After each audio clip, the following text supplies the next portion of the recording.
ಮೈಸೂರಿನ ಅರಮನೆಯಲ್ಲಿ ಇದೀಗ ಆಯುಧ ಪೂಜೆ ಸಂಭ್ರಮ ಮನೆ ಮಾಡಿದೆ. ಇನ್ನೊಂದು ಕಡೆ ಕೇಂದ್ರ ಸಚಿವ ಶೋಭಾ ಕರಂದ್ಲಾಜೆ ಅವರು ಮಾವುತ ಕಾವಡಿಗಳ ಕುಟುಂಬಕ್ಕೆ ಉಪಹಾರ ಕೂಟವನ್ನು ಏರ್ಪಡಿಸಿರುವಂತದ್ದು. ಈ ಸ್ಥಳಕ್ಕೆ ಇದೀಗ ಮಾಜಿ ಸಂಸದರಾದ ಪ್ರತಾಪ್ ಸಿಂಹ ಅವರು ಬಂದಿರುವಂತದ್ದು. ನಾನು ಅವ್ರನ್ನ ಮಾತಾಡಿಸ್ತಾ ಹೋಗ್ತೀನಿ. ಸರ್, ಮೊದಲನೇದಾಗಿ ನಮ್ಮ ನ್ಯೂಸ್ 18 ಕಡೆಯಿಂದ ತಮಗೆ ಆಯುಧ ಪೂಜೆ ಶುಭಾಶಯಗಳು ಸರ್. ನಾಡಿನ ಜನತೆ ಒಳ್ಳೆದಾಗ್ಲಿ, ನಿಮ್ಮ ಇಡೀ ಚಾನೆಲ್ನ ಮಾಲೀಕರಿರ್ಬೋದು, ಸಿಬ್ಬಂದಿ ವರ್ಗದವರಿರ್ಬೋದು, ಎಲ್ಲರಿಗೂ ಒಳ್ಳೇದಾಗ್ಲಿ. ನಿಮ್ಮ ಮಾಲೀಕರಿಗೆ ತುಂಬಾ ಒಳ್ಳೇದಾಗ್ಲಿ, ಯಾಕೆಂದ್ರೆ ಸಂಬಳ ಜಾಸ್ತಿ ಮಾಡೋರು ಅವರು.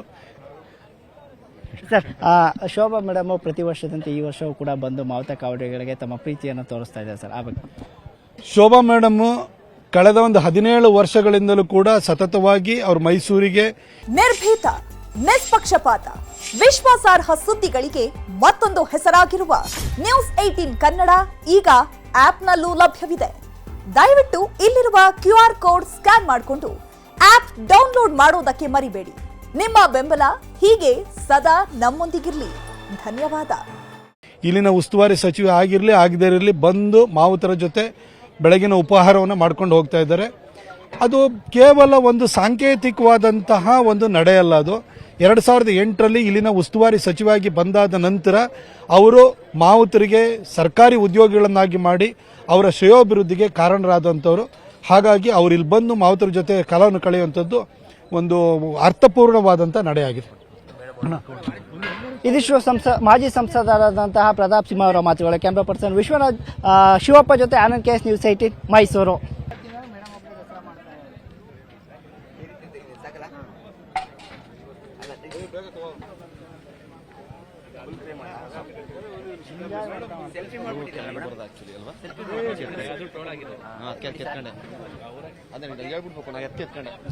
ವಿಶ್ವ ಪ್ರಸಿದ್ಧ ಮೈಸೂರು ದಸರಾ ಜಂಬೂ ಸವಾರಿಗೆ ಇನ್ನೇನು ಒಂದು ದಿನ ಮಾತ್ರ ಬಾಕಿ. ಈಗಾಗಲೇ ಅರಮನೆ ಆವರಣದಲ್ಲಿ ಸಾಕಷ್ಟು ಸಕಲ ಸಿದ್ಧತೆಗಳೆಲ್ಲವನ್ನು ಕೂಡ ಮಾಡಿಕೊಂಡಿರುವಂತಹ ದೃಶ್ಯಗಳು ಕಂಡು ಬರ್ತಾ ಇದೆ. ಈ ಬಾರಿ ಕ್ಯಾಪ್ಟನ್ ಅಭಿಮನ್ಯು 6ನೇ ಬಾರಿ 750 kg ಅಂಬಾರಿ, ಚಿನ್ನದ ಅಂಬಾರಿಯನ್ನ ಹೊರಲಿದ್ದಾನೆ. ಅದಕ್ಕಾಗಿ ಸಾಕಷ್ಟು ಸಕಲ ಸಿದ್ಧತೆಗಳೆಲ್ಲವನ್ನು ಕೂಡ ಮೈಸೂರು ಜಿಲ್ಲಾಡಳಿತ ಮಾಡಿಕೊಂಡಿರುವಂತಹ ದೃಶ್ಯಗಳು ಕಂಡು ಬರ್ತಾ ಇದೆ.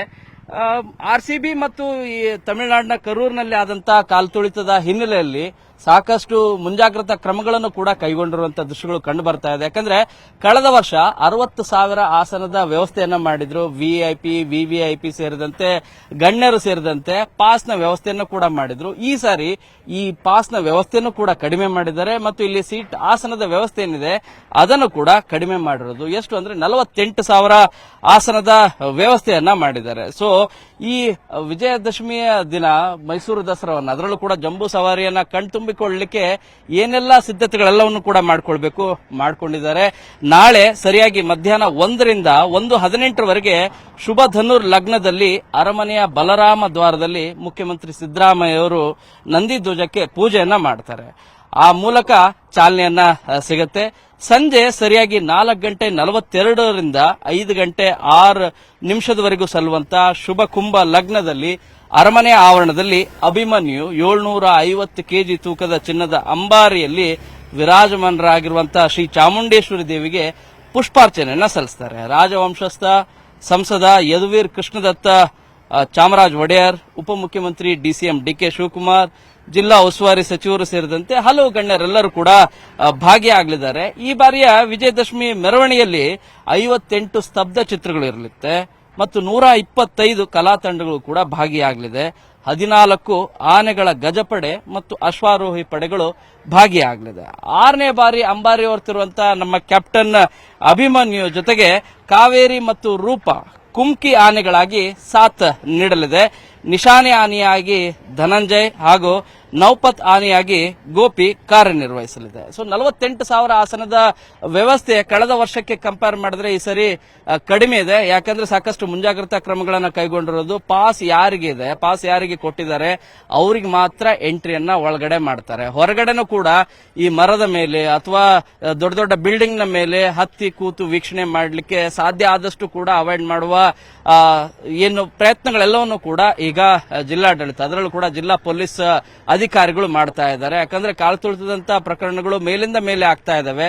ಅವುಗಳನ್ನ ಸಾಧ್ಯ ಆದಷ್ಟು ಅವಾಯ್ಡ್ ಮಾಡಲಿಕ್ಕೆ ಮತ್ತು ಆ ರೀತಿಯಾದಂಥ ಘಟನೆಗಳು ಆಗಬಾರ್ದು ಅನ್ನೋ ಕಾರಣಕ್ಕಾಗಿ ಮುಂಜಾಗ್ರತಾ ಕ್ರಮಗಳನ್ನ ಕೈಗೊಂಡಿರೋದಿದೆ. ಬಟ್ ಏನೇ ಆಗಲಿ ಮೈಸೂರು ದಸರಾ ಅಂದ್ರೆ ಅದು ಎಷ್ಟೊಂದು ಸುಂದರ. ಆ ಸುಂದರವನ್ನ ಮತ್ತೆ ಕಣ್ತುಂಬಿಕೊಳ್ಳಲಿಕ್ಕೆ ಲಕ್ಷಾಂತರ ಜನರು ಅಫ್ಕೋರ್ಸ್ ಮೈಸೂರಿಗೆ ಬರ್ತಾ ಇದ್ದಾರೆ. ಇನ್ನು ನ್ಯೂಸ್ 18 ಮೂಲಕನೂ ಕೂಡ ನಿಮಗೆ ಪ್ರತಿ ಕ್ಷಣದ ಮಾಹಿತಿ ಮತ್ತು ದೃಶ್ಯ ಕಾವ್ಯಗಳನ್ನ ನಿಮಗೆ ನೇರ ಪ್ರಸಾರದಲ್ಲಿ ತೋರಿಸುವಂತ ಕಾರ್ಯವನ್ನು ಕೂಡ ಮಾಡ್ತೇವೆ. ಮೈಸೂರಿಂದ ಕ್ಯಾಮರಾ ಪರ್ಸನ್ ವಿಶ್ವನಾಥ್ ಹಾವೇರಿ ಜೊತೆ ಶರಣು ಹಂಪಿ, ನ್ಯೂಸ್ 18.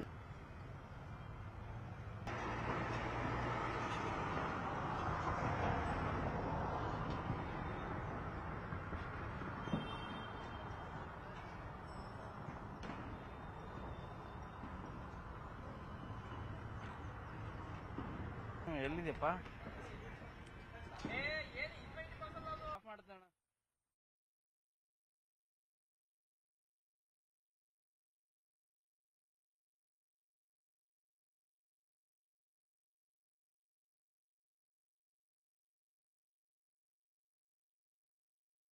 ನಿರ್ಭೀತ, ನಿಷ್ಪಕ್ಷಪಾತ, ವಿಶ್ವಾಸಾರ್ಹ ಸುದ್ದಿಗಳಿಗೆ ಮತ್ತೊಂದು ಹೆಸರಾಗಿರುವಂತ ನ್ಯೂಸ್ 18 ಕನ್ನಡ ಈಗ ಆಪ್ನಲ್ಲೂ ಲಭ್ಯವಿದೆ.